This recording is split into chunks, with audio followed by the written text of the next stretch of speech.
Our grandson is on his way home, so let's indulge in steak once more, right this moment. Quick, let's get the catering sorted at my in-laws. We treat ourselves to steak through catering once a month, a delightful tradition. Yet again, I find myself left out.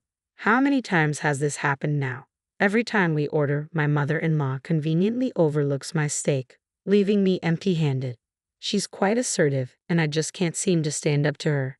I suppose I'll have to endure it once more. Just when I was about to resign myself to the situation, Grandma's actions feel particularly unkind. My name is Raina, a 38-year-old housewife without any remarkable talents. I resorted to a matchmaking service to find my current husband, Craig. Marriage seemed elusive until I met Craig, who shared my passion for movies. Our bond blossomed over movie dates, leading to a smooth courtship and marriage. Initially kind, Craig's demeanor changed after our son was born. Two significant changes altered the course of our lives. Firstly, our son's intelligence soared, excelling academically far beyond his age. Despite his brilliance, he faced bullying at school and eventually stopped attending. Encouraged by a teacher, he now studies at Cambridge University in England. The second change was moving into my in-laws' house due to my husband's work relocation. Living with my in-laws was a stark transition. My father-in-law's illness confined him to the hospital, leaving only my mother-in-law at home. As a former working woman turned housewife, adapting to this new life proved challenging, setting the stage for further difficulties ahead. Feeling under the weather, I was greeted on my first day in my husband's family home with a directive. "Work hard for me, young one," my mother-in-law said. Yet she appeared far from unwell, exuding more energy than me. "How old are you, mother-in-law?" I inquired tentatively. 64 this year, my husband replied, his tone tinged with annoyance. Despite her apparent vigor, in this household, her word was law. My husband's warning left me feeling isolated. It was evident my mother-in-law harbored hostility towards me, but I hadn't anticipated my husband's detachment. Even though our marriage had cooled, his abandonment stung. "Let's get to work," my mother-in-law commanded, thrusting an old mop and bucket into my hands. Surveying the dusty corners, I yearned to wield the vacuum cleaner. However, she insisted I tackle it all with the mop, rejecting modern conveniences. "Can I use the vacuum cleaner?" I ventured, hoping to address the dust efficiently. "No, stick to the mop," she curtly replied. Reluctantly, I agreed, concealing my frustration. As I began cleaning, I proposed we work together, but my mother-in-law intervened, asserting that my husband and she would rest while I toiled alone. Daunted by the size of the house, I realized the task was insurmountable solo. To compound matters, my mother-in-law added the chore of dishwashing to my already overflowing plate. Overwhelmed, I struggled to keep pace with her demands, feeling the weight of my new responsibilities bearing down on me. "I can't handle it all. The house is too big," I confessed, overwhelmed. In response, my mother-in-law offered a solution. "I'll permit you to use the vacuum for $10 every 10 minutes. How's that?" But the cost was steep, far beyond my means. Her disdain for my financial situation stung, branding me a poor daughter-in-law. My husband, silent and unhelpful, stood by as I endured her belittlement. He even criticized my mopping technique, insisting it was improper to converse while cleaning. The solitude we shared before moving in with his parents had transformed into a form of psychological abuse.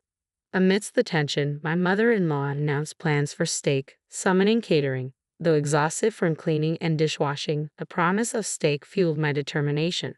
I had invested extra effort into preparing for this moment, eagerly anticipating the reward. As the catered steak arrived, my excitement peaked, but my joy was short-lived. Despite my efforts, my mother-in-law declared there was no steak for me, leaving me crestfallen. The disappointment cut deep, shattering my anticipation and leaving me deflated. "I've cleaned the floors and done the dishes," I informed my mother-in-law, only to be met with dismissal. "That's only natural," she replied. "Consider it a token of appreciation for letting you stay. Think of it as paying a fee through your actions. Did you think you could live here for free?" Her words pierced through me, amplifying the sense of hellishness that had engulfed my life since moving into my in-laws' house due to my husband's work. Financially constrained and unable to afford living independently, I relied on a meager monthly allowance of $200 since getting married. After covering essentials and previous expenses, there was nothing left to save. The naive expectation of security as a housewife shattered in the face of harsh reality. As for dinner, my mother-in-law's unpreparedness spoke volumes. While they indulged in high-quality steaks, I was offered noodles. The stark contrast highlighted my subordinate status in the family. Even the act of washing the knife and fork after their meal was the closest I came to the steak. From the very first day, mistreatment became routine, leaving me mentally and physically drained. Amidst this despair, a rare call from our son studying abroad brought a glimmer of warmth. Praising my embroidery, he reminded me of my skills. His words, a balm to my soul, stirred emotions long buried under layers of neglect. But even in my moment of happiness, his keen perception sensed my trembling voice. A testament to his high IQ and psychological acumen, his concern mirrored the distance between us. Yet in his distant words I found solace, a reminder that amidst the darkness there remained a flicker of light. I couldn't believe how much my son had changed. He seemed to have an uncanny ability to see through my facade, sensing something was amiss with Dad. After a moment of silence, I summoned the courage to confide in him about the situation at my in-laws' house. Despite feeling ashamed for airing my troubles, having someone to confide in felt like a lifeline. "It's tough every day," I admitted, but he reassured me. "I'll come over once it's our vacation, and I've saved up some money from my part-time job," he promised, refusing to take no for an answer. With my son's imminent return home, time seemed to fly during our overdue phone call. An hour passed, leaving me feeling rejuvenated by his unwavering support. However, as soon as the call ended, my mother-in-law approached with a sharp glare. "That's quite a luxurious long phone call," she remarked, draining the energy I had gained from our conversation. Despite my apologies, she swiftly shifted the conversation to the upcoming block party, assigning me the task of shopping and making a reservation for steak catering. The day of the block party arrived, and guests began to gather. My mother-in-law, dubbed the president by everyone, was the center of attention. Amidst the festivities, she wasted no time in ordering me around, using me as her servant regardless of who was present. Some guests spoke up in my defense, urging my mother-in-law to treat me more kindly, but her threats silenced them, reminding them of their place in the community. Their initial support quickly waned under her influence, leaving me feeling even more isolated. It became evident that my mother-in-law's control extended beyond our house, permeating the entire area. Against her power, I felt powerless, a mere housewife unable to challenge her authority. The ordered steak arrived, and my mother-in-law joyfully arranged it on the table. Her choice was surprisingly lavish, accompanied by an array of high-end side dishes like caviar and truffles. Yet even amidst the opulence, she couldn't resist lecturing me. "Do you really think you deserve such fine steak as a wife? You're 100 years too early for that," she chided, her words a public humiliation. The sympathetic glances from those around us only deepened my sense of isolation. No one dared oppose her, not even my husband, who quietly savored his steak. Hope flickered within me, hoping for even a small portion of the steak. But my mother-in-law's words dashed those hopes, offering beef noodles instead. Upgraded from the ordinary, but still far from what I craved. Frustration simmered beneath the surface until it boiled over, and I couldn't contain it any longer. "Mother-in-law, this is too much," I exclaimed, my voice breaking the tension. "I've prepared everything for today's block party, and yet you treat me like this." Her response was swift and harsh, shutting down any semblance of rebellion. "Is this true, Reina? Couldn't you show a little kindness?" My husband interjected, hoping to defuse the situation, but his words fell on deaf ears as my mother-in-law's resolve remained unshaken. Silenced by her intimidation, no one dared challenge her authority. In that moment, it became painfully clear that in this household her word was law, leaving me to navigate a world where my desires and efforts were constantly undermined. "Remember, you must obey mother in this house," my husband's sudden, authoritative voice echoed through the room, causing my body to instinctively flinch. The once lively atmosphere fell silent, and even those who had supported me began to echo his sentiment, filling the room with resounding agreement. Frustrated and overwhelmed, I fled from the scene, seeking solace in the sanctuary of my bedroom. Time seemed to blur as I locked myself away, the weight of the situation bearing down on me until exhaustion claimed me. When I awoke, the block party had dispersed and the night had fallen.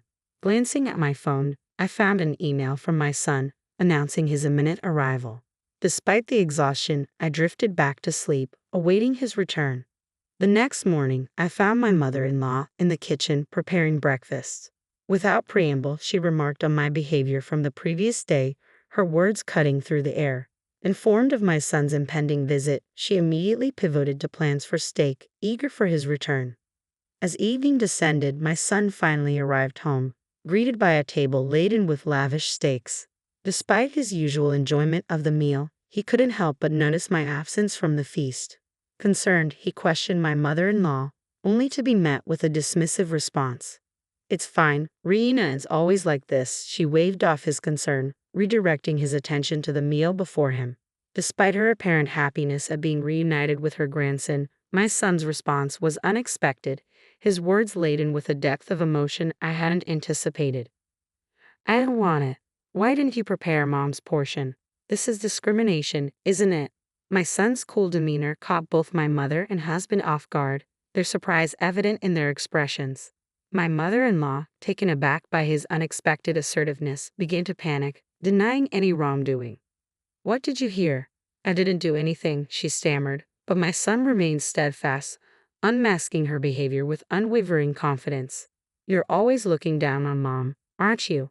People like that usually lack confidence or have nothing to be proud of, so they attack others to feel superior. It's a mean personality," he countered, his words piercing through her defenses.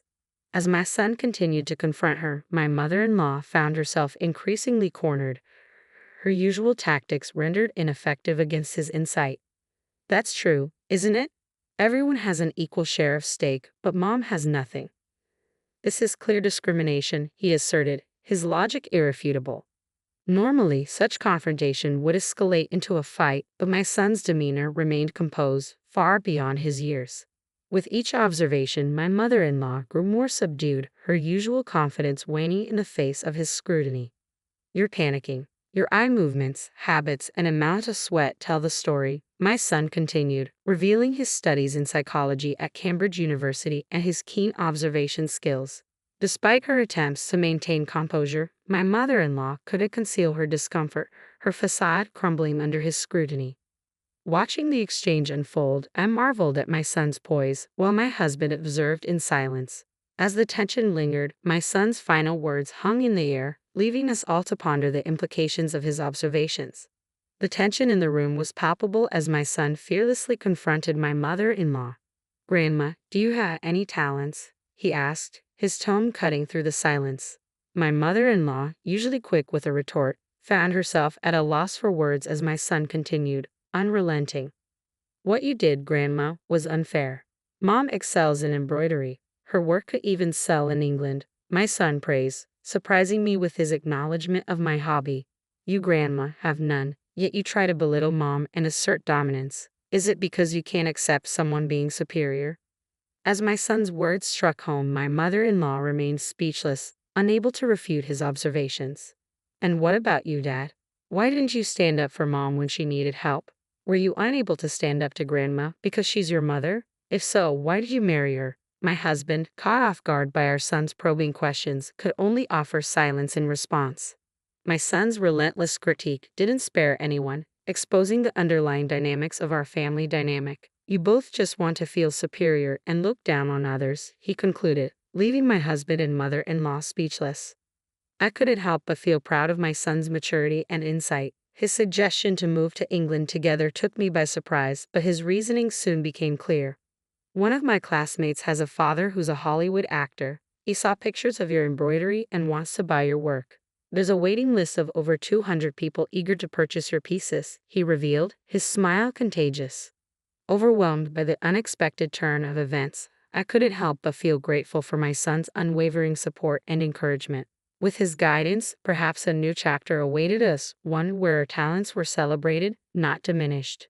As my son shared his unexpected news, both my mother-in-law and husband listened with astonished expressions. "Mom, I've taken the liberty of arranging something for you. They want you to open a store with your handmade crafts in the UK, my son explained, his eyes shining with excitement. The thought of turning my hobby into a job, especially in England, left me speechless. While my mother-in-law and husband expressed their disbelief, I found myself considering the possibility. If I was going to face harassment at my in-laws' house anyway, why not pursue my passion as a profession? Moreover, The strained relationship with my husband made staying there unbearable. So, I made up my mind. I'll give it a try. I accepted, much to the shock of my family. And then, I dropped a bombshell. I'm divorcing you. I'm tired of being oppressed by your mother. Let me be free. With that, my husband reluctantly agreed, and my mother-in-law ranted until the end, but I paid her no mind. The divorce was finalized without fuss, and I was finally free from the confines of my in-laws' house. Now, in England, I'm busy preparing to open a shop, insisting on crafting all the products by hand. Despite the initial fear of moving abroad, my son's wholehearted support makes the journey less daunting. Meanwhile, back home, I heard from my son that my former mother-in-law stumbled and ended up in the hospital. With her incapacitated, my ex-husband struggles to manage alone, taking on extra work to cover expenses. While it's a challenging time for them, I hope they find their way forward. As for me, I'm focused on the future, working on the final pieces for the shop's opening. With my son by my side, I feel confident in facing whatever challenges lie ahead. From rescuer to the rescued, our roles have shifted, but as a mother, I'll always support my son, just as he supported me.